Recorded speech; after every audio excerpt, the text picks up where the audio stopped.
Good afternoon, everyone. This is the Doctor. Today, we take another step into Alice's Wonderland as we look to explore who is Sorcerer Pinocchio, how would you gear him, and what type of equipment should we be using when we experiment with him.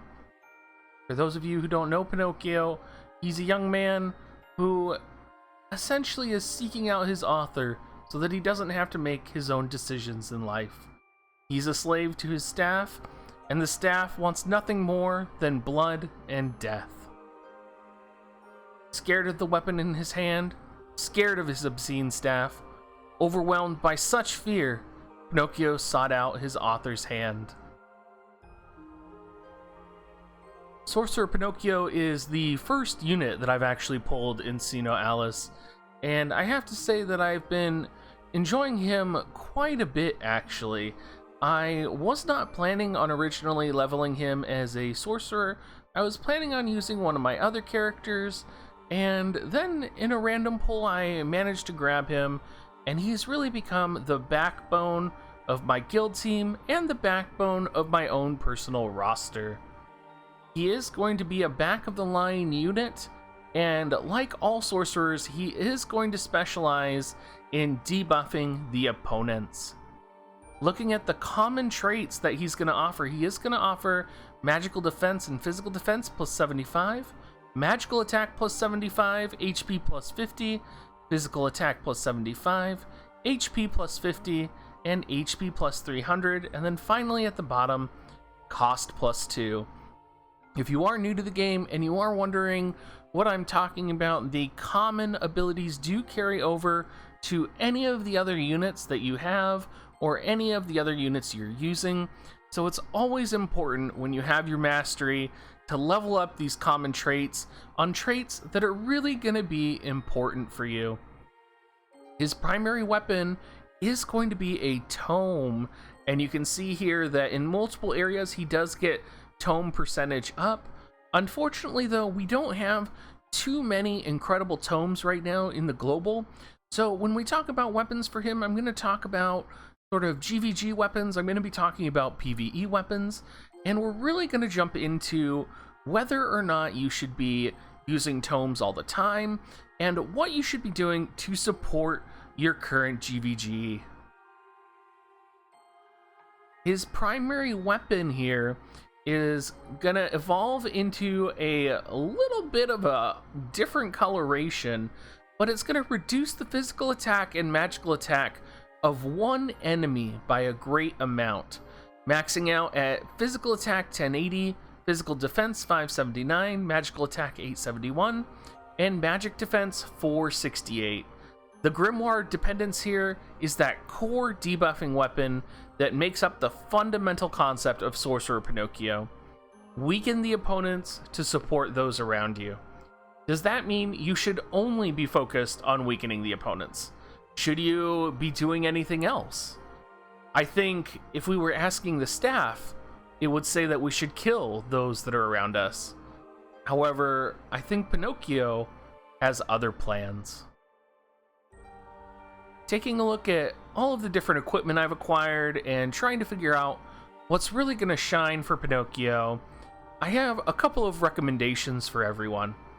First of all, for PvE, if you haven't noticed, it is really hard to carry a sorcerer in any type of PvE content because their primary focus is not to deal damage, and many of their weapons and lots of their equipment do not have the capability to actually deal damage. So when you find weapons that do enable you to deal damage, I think if you're going to be focusing on sorcerer characters, you should definitely be leveling at least a couple of these weapons that deal magic damage to enemies.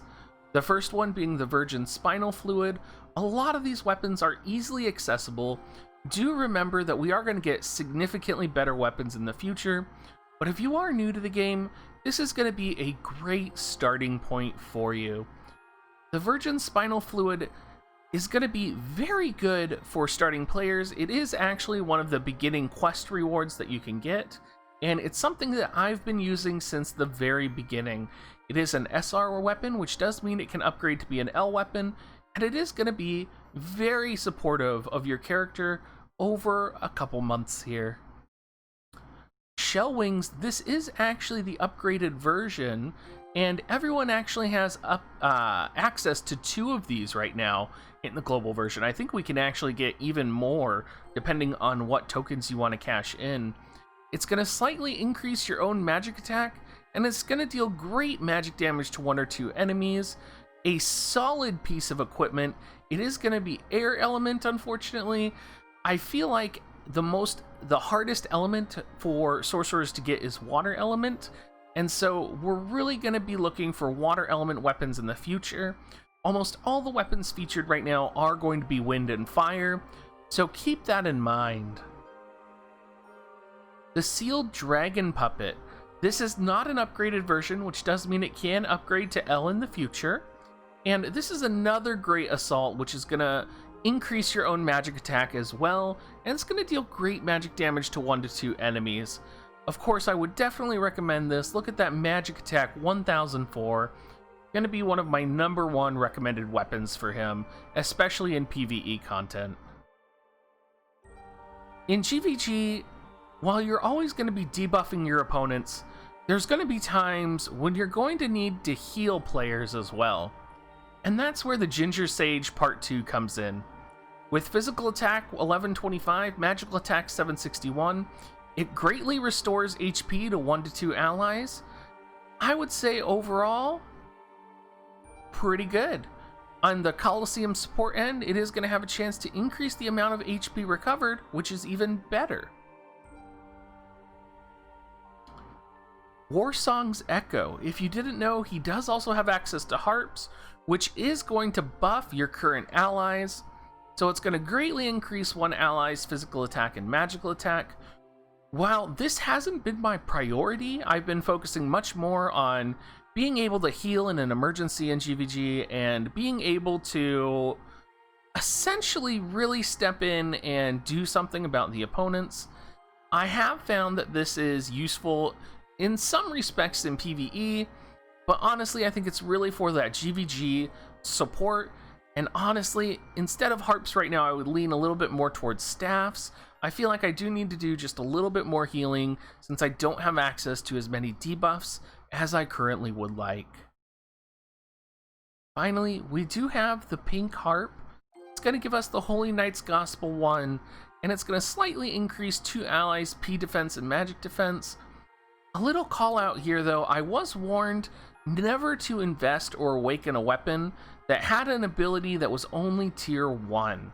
I've heard you do want tier 3 abilities. I am still new to this game, however, that's the rumor I have heard, and I'm not going to be evolving this weapon. I'm going to be looking for another tome weapon to slide in, and hopefully we'll be getting one here in the near future. Thank you so much for joining me on this journey through Alice's Wonderland, guys. I hope, like me, you guys are all enjoying SINoAlice, and if you guys do like this content, do drop a comment down in the YouTube section, and also come join our Discord. We do have a SINoAlice section up there, and I am trying to potentially get into this game a little bit more seriously.